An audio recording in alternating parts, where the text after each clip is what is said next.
दोस्तों मैंने ऑलरेडी एक वीडियो बना रखा है जहां पर मैंने एनपीएन ट्रांजिस्टर का इस्तेमाल करके आपको बताया था कि कैसे आप ट्रांजिस्टर का सर्किट जो डिजाइन कर सकते हो। अगर आपने वीडियो नहीं देखा है तो वीडियो जरूर देख लेना, ठीक है। लेकिन आज हम बात करने वाले हैं पीएनपी ट्रांजिस्टर के बारे में, कैसे हम पीएनपी ट्रांजिस्टर का इस्तेमाल करके कोई भी सर्किट को हम डिजाइन कर सकते हैं, ठीक है। तो उसके मैंने यहाँ पर एक पीएनपी ट्रांजिस्टर ले रखा है। ये एक पीएनपी ट्रांजिस्टर का एक सिंबल है जहाँ पर ये इसका पी एंड पी, ठीक है। और अगर हम इसका पिन डिफाइन करें तो ये होता है इसका एमीटर, ये होता है इसका बेस, ये होता है इसका कलेक्टर, ठीक है। तो ये हो जाए आपका emitter, base and collector, okay. तो जब हमने एनपीएन ट्रांजिस्टर का इस्तेमाल करके जब हमने सर्किट को डिजाइन किया था तो वहां पर हमने नेगेटिव को कंट्रोल किया था, ठीक है। हमारे पास दो तरह सप्लाई होता है, एक होता है नेगेटिव और एक होता है पॉजिटिव, ठीक है।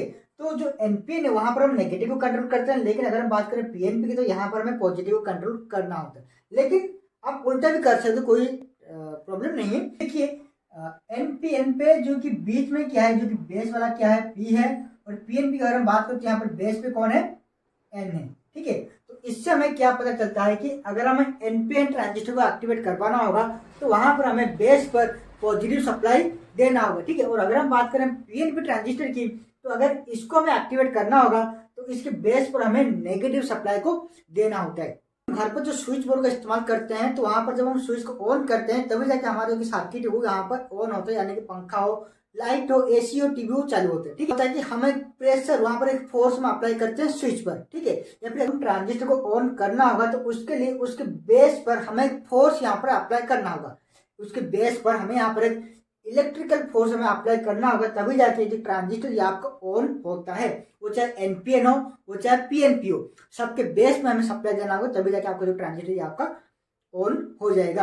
अगर हम बात कर रहे हैं पीएनपी की तो इसके बेस को फोर्स करने के लिए, इसके बेस पर फोर्स देने के लिए हमें कौन सी सप्लाई की जरूरत होगा, यहाँ पर लिखा हुआ एन, यानी कि नेगेटिव सप्लाई की हमें यहाँ पर जरूरत है। यहाँ पर मैं क्या करता हूँ, एक बैटरी लेता हूँ, ठीक है। ये इसका पॉजिटिव, ये इसका नेगेटिव। तो पॉजिटिव को लेकर के मुझे कहाँ पर कनेक्शन करना होगा, एमीटर पर, ठीक है। तो हमें यहाँ पर पॉजिटिव को ही कंट्रोल करना होगा, तो इसलिए मैंने पॉजिटिव को लेकर के एमीटर पर कनेक्शन कर दिया है। जब हम बात करते हैं एनपीएन की तो वहां पर हमने एमीटर पर नेगेटिव को कनेक्शन किया था, लेकिन यहाँ पर हमें पॉजिटिव को कनेक्शन करना है, ओके।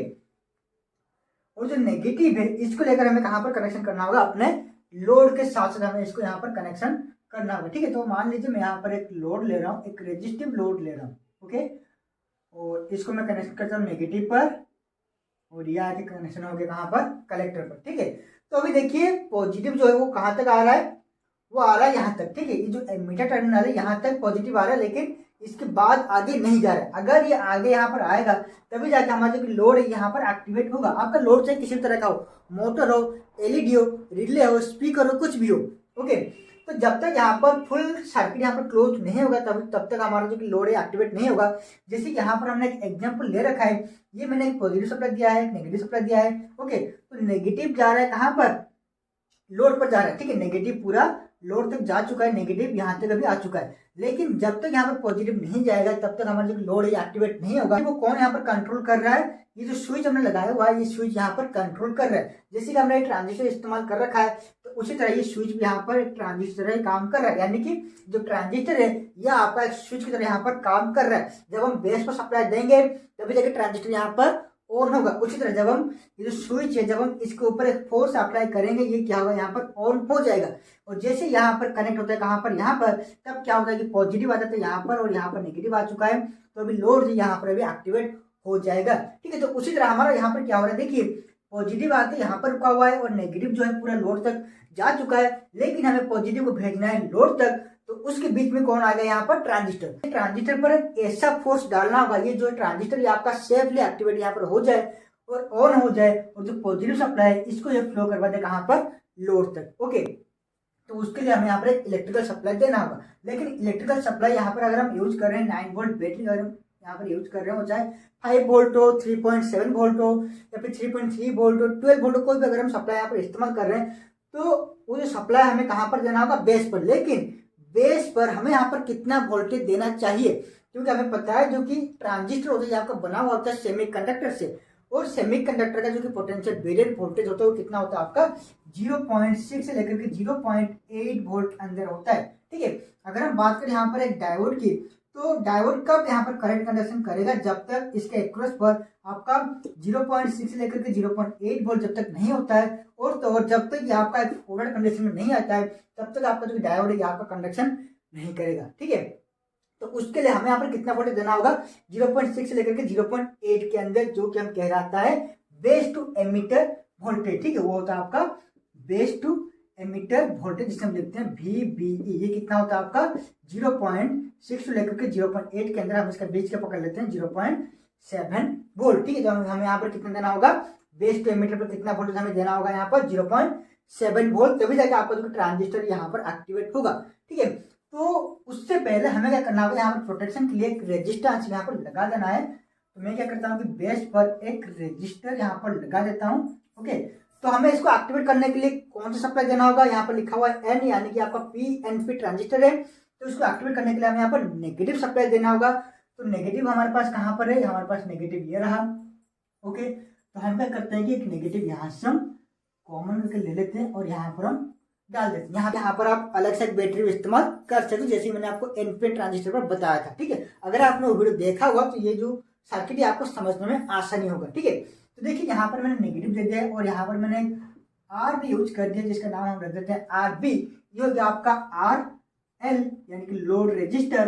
ठीक है, ये हो गया आपका लोड रेजिस्टर, ये हो गया आपका बेस रेजिस्टर। ओके, तो अभी हमारा ट्रांजिस्टर क्या हो गया, एक्टिवेट हो चुका है, तो जिसके वजह से जो कि पॉजिटिव सप्लाई है ये आपका RL पर आ चुका है और RL अभी एक्टिवेट हो गया, यानी कि लोड आपका भी एक्टिवेट हो चुका है। अभी हमें ये कैलकुलेशन करना होगा, जो RB हम यहाँ पर इस्तेमाल कर रहे हैं, जो कि बेस को प्रोटेक्शन देने के जो रजिस्टर हम इस्तेमाल कर रहे हैं, वो हमें यहाँ पर कितना ओम्स का लेना चाहिए। हम यहाँ पर अपने आप नहीं ले सकते हैं 1 kilo ohms, 2 kilo ohms, 10 kilo ohms, 33 kilo ohms, यहाँ पर हम नहीं ले सकते हैं। यहाँ पर एक कैलकुलेशन किया जाता है कि हमें कितना लोड पर बेस करंट कितना रखना चाहिए और उसके हिसाब से बेस प्रोटेक्शन रेजिस्टेंस हमारे पास कितना ओम्स का होना चाहिए।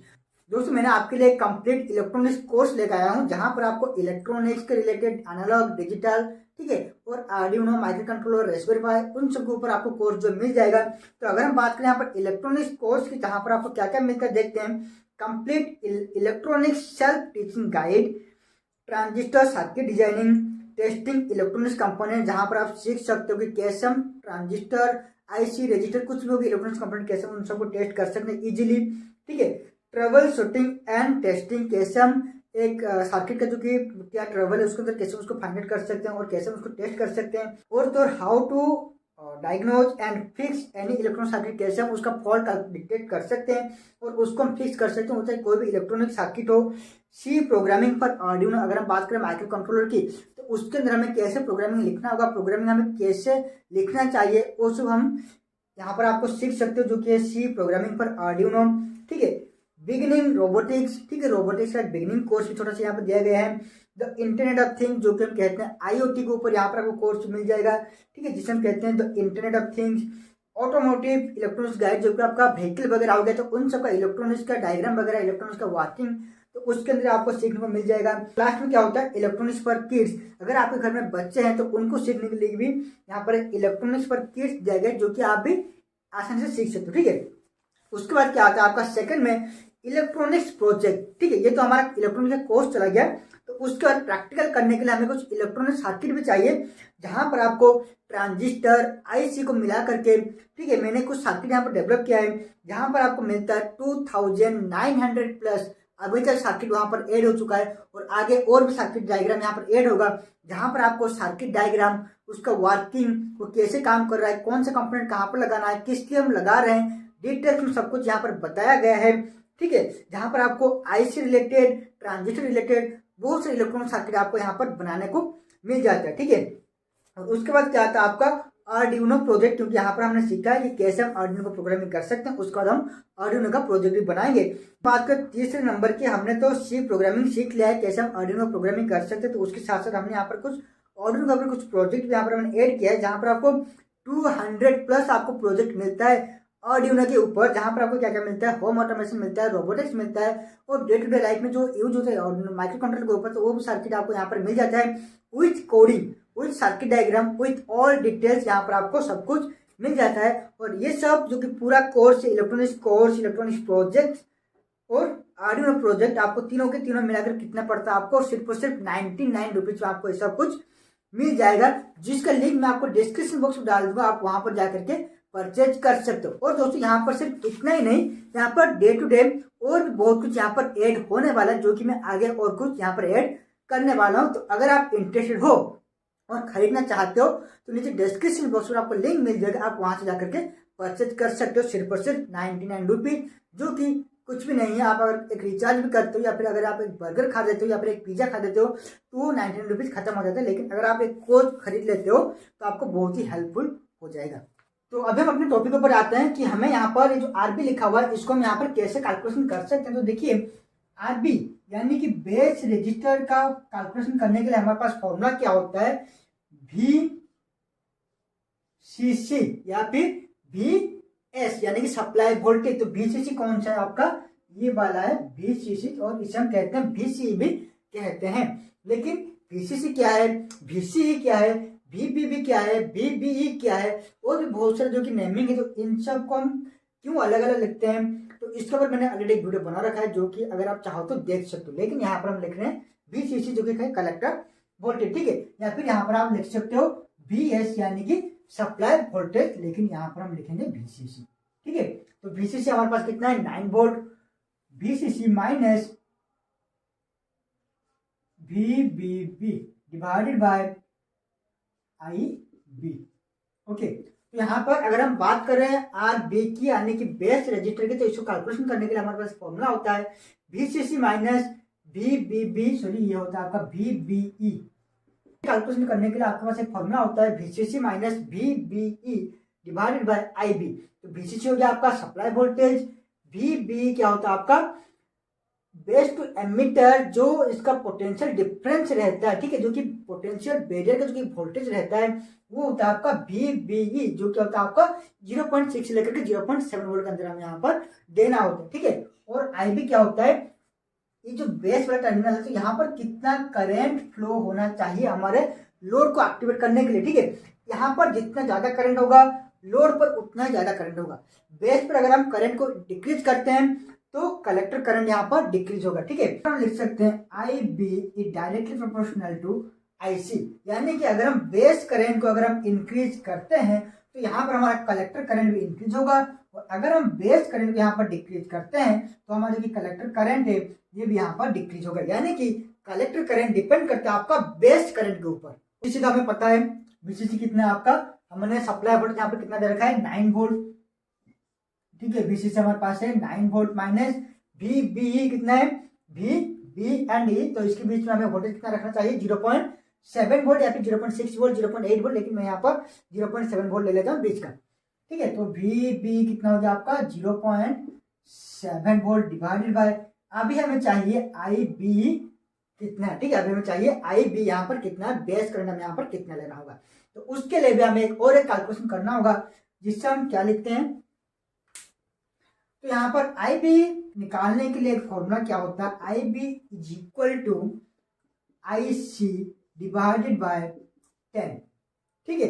यानी कि अगर हमें IB निकालना होगा तो उससे पहले हमें कलेक्टर करंट जानना होगा, ठीक है। यानी कि कलेक्टर करंट हमें तो इजीली मिल जाएगा, हमें यहाँ पर देखना होगा कि हम जो लोड ले रहे हैं उस लोड को ठीक से चलने के लिए कितना करंट यहाँ पर जरूरत है, ठीक है। अगर हम पकड़ लेते हैं कि अगर हमने जो लोड यहाँ पर लगाया हुआ है उसको चलने के लिए अगर हमें चाहिए कितना 200 मिली एम्पियर, ठीक है। तो मैंने यहाँ पर जो लोड लगाया हुआ है तो इस लोड को फुल कंडीशन में ठीक से वर्क करने के लिए यहाँ पर कितना करंट फ्लो होगा 200 मिली एम्पियर करंट का यहाँ पर जरूरत होगा, जो कि लोड को चाहिए 200 मिली एम्पियर, ठीक है, जो कि है आपका IC, जो कि आपको इजीली पता चल जाएगा आपके लोड के हिसाब से।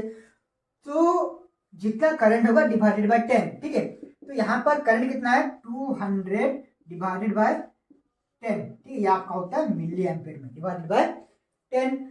तो अभी तो आपका भी एक क्वेश्चन था जो कि आप बार बार कमेंट कर रहे थे कि IB is equal to IC by 10 क्यों हुआ, ये जो 10 यहाँ पर लिखा हुआ है IC बाई 10 यहाँ पर क्यों हुआ, ठीक है, बार बार मुझे कमेंट आ रहा था। तो मैं यहाँ पर बता देता हूँ कि देखिए जो कि ट्रांजिस्टर जो कि बेस रीजन होता है, जो कि ट्रांजिस्टर जो कि बेस रीजन होता है वो बहुत ही कम अमाउंट का होता है, ठीक है।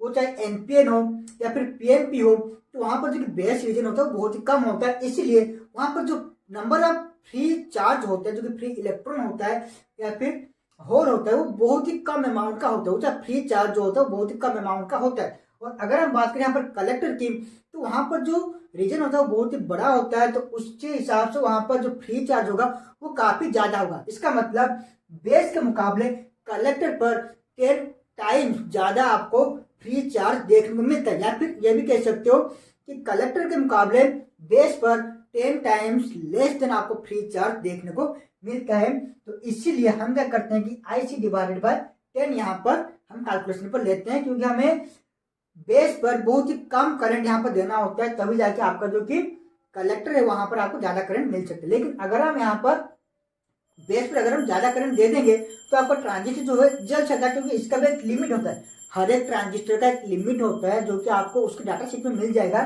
कि ये जो ट्रांजिस्टर है इसका मैक्सिमम कलेक्टर करंट कितना होना चाहिए, मैक्सिमम बेस करंट कितना आप ले सकते हो, क्योंकि आपको उसके डाटा शीट में आपको इजीली मिल जाएगा। आई होप कि आपको समझ में आ गया कि IC/10 यहाँ पर क्यों हुआ, क्योंकि बेस जो होता है हमेशा कलेक्टर के मुकाबले बहुत ही कम होता है, यानी कि 10 गुना यहाँ पर कम वहां पर फ्री चार्ज आपको मिलता है। ठीक है, तो इसी की वजह से हम यहाँ लिखते हैं IC डिवाइडेड बाय 10।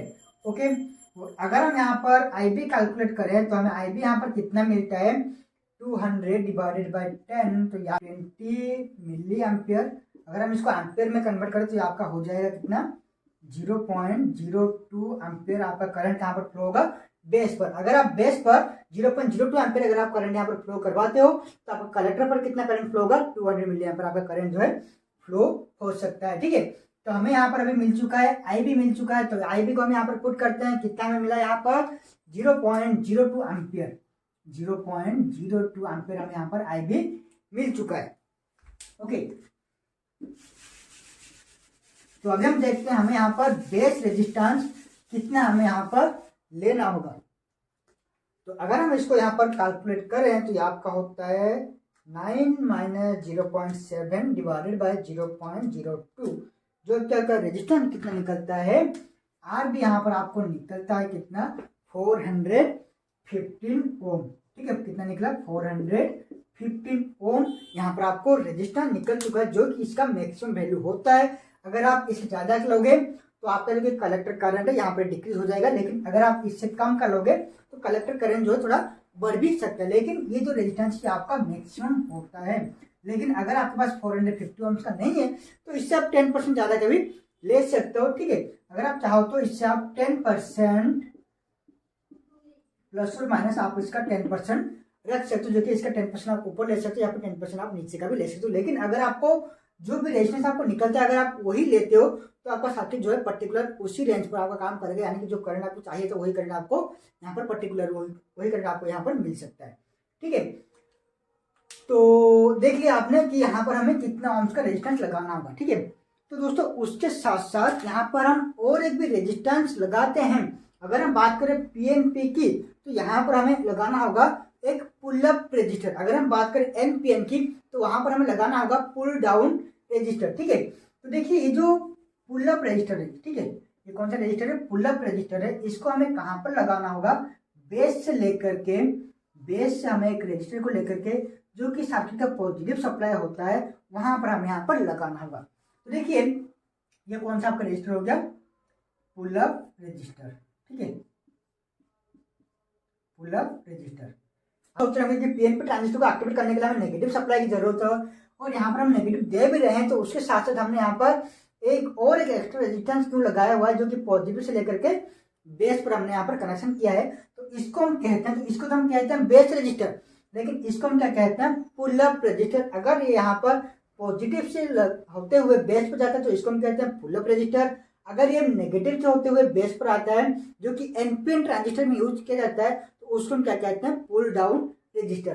तो इस रजिस्टर का इस्तेमाल करने का क्या मकसद है, क्योंकि अगर आपने ट्रांजिस्टर या फिर कोई भी इलेक्ट्रॉनिक सर्किट के ऊपर अगर आपने काम किया होगा और वहां पर अगर आपने AC सिग्नल का इस्तेमाल अगर आपने किया होगा तो आपने देखा होगा आपका ट्रांजिस्टर को आप बिना एक्टिवेट किए हुए, ठीक है, आपका बिना एक्टिवेट किए हुए भी ट्रांजिस्टर जो है ऑटोमेटिकली एक्टिवेट हो जाता है। वहां पर कुछ एरर वगैरह भी आता है जो कि बिना कुछ किए वो अपने आप वहां पर एक्टिवेट हो जाता है। तो वहां पर क्या होता है कि एक नॉइज क्रिएट होता है। ठीक है, ऐसी सिग्नल में एक नॉइज वहां पर क्रिएट होता है, या फिर हमारे चारों ओर जो इलेक्ट्रोमैग्नेटिक फील्ड मौजूद है तो उसकी वजह से भी यहाँ पर एक नॉइज क्रिएट होता है, डिस्टर्बेंस क्रिएट होता है, जिसके वजह से आपका जो ट्रांजिस्टर है ये अपने आप यहाँ पर काम करने लगता है। क्योंकि जो नॉइज यहाँ पर क्रिएट होता है तो वहां पर भी कुछ पॉजिटिव सिग्नल आता है, कुछ नेगेटिव सिग्नल आता है, ठीक है। तो जब नेगेटिव आता है तब ये एक्टिवेट होता है, जब पॉजिटिव आता है डीएक्टिवेट हो जाता है। यानी कि इसको चाहिए, अगर आप यहाँ पर इसको डिस्कनेक्ट भी कर दोगे ना तो यहाँ पर जो ट्रांजिस्टर आपका अपने आप एक्टिवेट हो जाएगा। क्योंकि यहाँ पर जो नेगेटिव एंड पॉजिटिव जो आ रहा है, जब नेगेटिव आएगा तब ये एक्टिवेट हो जाएगा, जब पॉजिटिव आएगा ये डीएक्टिवेट हो जाएगा, ठीक है। जो ट्रांजिस्टर ये आपका आउटपुट जो है एरर देने लगेगा, जो कि आपका आउटपुट है आपका ठीक से आउटपुट नहीं मिलेगा, जो आप चाहते हो उससे आपका आउटपुट नहीं मिलेगा। तो उसके लिए, उससे प्रोटेक्शन देने के लिए हम यहाँ पे क्या करते हैं, पुल अप रजिस्टर को लगा देते हैं। यहाँ पर हमें पुल अप रजिस्टर का इस्तेमाल करते हैं। तो उससे क्या होगा, जो भी यहाँ पर अनवांटेड जो कि सिग्नल आएगा, जो कि अनवांटेड जो कि नेगेटिव सिग्नल यहाँ पर आएगा, तो वो क्या होगा, सीधा कहाँ पर चला जाएगा, आपको इस रजिस्टर के थ्रू आपका यहाँ पर डिस्ट्रॉय हो जाएगा, वो यहाँ पर खत्म हो जाएगा। जो भी नॉइज यहाँ पर क्रिएट हो रहा था, जो कि नेगेटिव वाला सिग्नल होगा, अगर हम यहाँ पर एक पॉजिटिव ले लेते हैं, यहाँ पर आ गया नेगेटिव, यहाँ पर आ गया पॉजिटिव, तो ये दोनों मिलकर यहाँ पर क्या हो जाएगा, कैंसिल हो जाएगा, ठीक है। तो ये आपका हो जाएगा कितना, 0 हो जाएगा। तो इसलिए हम यहाँ पर एक पुल अप रजिस्टर इस्तेमाल कर रहे हैं, जिसका भी एक अलग सा कैलकुलेशन होता है। आपका सर्किट किस तरीके से है, कहाँ पर आप इस्तेमाल कर रहे हो, कितना वोल्टेज दे रहे हो, ठीक है, आपको करंट कितना रखना चाहिए, तो उसके हिसाब से जो पुल अप रजिस्टर इसको आप कैलकुलेशन करते हैं, ठीक है। जो कि हम नेक्स्ट वीडियो में बात करेंगे। आज जो वीडियो है बहुत काफी लंबा हो चुका है, अगर हम इन सब के बारे में बताऊं तो वीडियो जो काफी लंबा हो जाएगा, तो इसके बारे में हम नेक्स्ट वीडियो में बात करने वाले हैं, ठीक है। तो देखिए अभी हमारा जो कि सर्किट है, जो कि पीएनपी ट्रांजिस्टर जो कि सर्किट है, अभी पूरा यहाँ पर बन चुका है, ओके। तो हम क्या करते हैं कि यहाँ पर आप एक स्विच लगा सकते हो, एक सिंपल स्विच लगा सकते हो, क्योंकि जब भी आप इस स्विच को दबाओगे, जब इस स्विच को प्रेस करोगे, तभी यहाँ पर नेगेटिव सिग्नल आएगा और आपका जो कि ट्रांजिस्टर यहाँ पर एक्टिवेट हो जाएगा। या फिर आप यहाँ पर कोई सेंसर वगैरह लगा देते हो, मैं यहाँ पर एक एलडीआर लगा देता हूँ, ठीक है। तो जब इसके ऊपर रोशनी गिरेगा तो इसका रेजिस्टेंस क्या होगा, डिक्रीज हो जाएगा, और डिक्रीज होते ही क्या होगा, यहाँ पर करंट जो है फ्लो होने लगेगा और आपका जो कि ट्रांजिस्टर यहाँ पर एक्टिवेट हो जाएगा। या फिर मैं यहाँ पर एक वाटर लेवल इंडिकेटर बनाने के लिए मैं क्या करता हूँ कि इन दोनों वायर को लेकर के, ये मेरा एक वाटर टैंक है, मैं क्या करता हूँ कि इसके अंदर मैं डाल देता हूँ। जब यहाँ पर पानी फुल हो जाएगा तब क्या होगा, पानी के थ्रू जो 2 कॉन्टैक्ट पॉइंट है, ये आपका कनेक्शन आपस में हो जाएगा, ठीक है। तो जिससे क्या होगा, यहाँ पर नेगेटिव सिग्नल इस पानी से होते हुए, आरबी से होते हुए ट्रांजिस्टर पर चला जाएगा और आपका ट्रांजिस्टर जो है एक्टिवेट हो जाएगा, ठीक है। तो आप इसको इस्तेमाल करके काफी सारे सर्किट जो बना सकते हो, जो कि हम आगे वीडियो में बात करने वाले हैं, क्योंकि आज तक की वीडियो काफी लंबा हो चुका है, ठीक है। तो दोस्तों यहाँ पर आपको समझ में आ गया होगा जो कि बेसिक था इसका, कि कैसे हम पीएनपी ट्रांजिस्टर को इस्तेमाल करके एक सर्किट हम सिंपल सर्किट हम डिजाइन कर सकते हैं, ठीक है। तो नेक्स्ट वीडियो में हम बात करेंगे इसका प्रैक्टिकल, हम देखेंगे कि कैसे हम एक पीएनपी ट्रांजिस्टर को लेकर के हम सर्किट को बना सकते हैं, जो कि आपको नेक्स्ट वीडियो में पार्ट 2 में आपको मिल जाएगा, ठीक है। तो जब वो पार्ट 2 बन जाएगा तो उसका लिंक भी मैं डिस्क्रिप्शन बॉक्स में डाल दूंगा, वहां पर जाकर के आप देख सकते हो। तो आज मैंने सिर्फ बेसिक बताया कि हमें आरबी कितना लेना होगा, आरएल कितना लेना होगा, हमें यहाँ पर आईसी कितना लेना है, आईबी कितना लेना है, हमें यहाँ पर आरबी कैसे कैलकुलेशन करना है। तो इन सब के बारे में आज हमें बेसिक से नॉलेज मिल चुका है, लेकिन नेक्स्ट वीडियो में हम इसका पूरा प्रैक्टिकल देखेंगे कि कैसे हम ट्रांजिस्टर को यूज करके सर्किट डिजाइन कर सकते हैं, और तो और जो पुल अप रजिस्टर है, जो पुल डाउन रजिस्टर है, उसको हम कैसे कैलकुलेशन कर सकते हैं, ठीक है। अगर फिर भी इस वीडियो में आपको कोई भी डाउट रह गया हो तो आप मुझे नीचे कमेंट सेक्शन पर कमेंट कीजिए, मैं नेक्स्ट वीडियो में आपको उसका आंसर बता दूंगा। या फिर आप मुझे इंस्टाग्राम पर भी फॉलो कर सकते हो, RCE ज्ञान के नाम पर इंस्टाग्राम मेरा अकाउंट है, वहां पर आप मुझे मैसेज कर सकते हो, वहां पर मैं आपको आंसर जो है बता दूंगा, ठीक है। अगर आपको वीडियो पसंद आया होगा तो लाइक कमेंट शेयर करना मत भूलिएगा, और अगर आपने अभी तक हमारे चैनल को सब्सक्राइब नहीं किया है और इसी तरह का नए नए वीडियो देखना अगर चाहते हो तो चैनल को सब्सक्राइब जरूर कर लेना, और नोटिफिकेशन पाने के लिए बेल आइकन पर जरूर क्लिक कर देना। तो दोस्तों आज का बस इतना है, अब फिर मिलते हैं नए वीडियो में कुछ नए ज्ञान के साथ।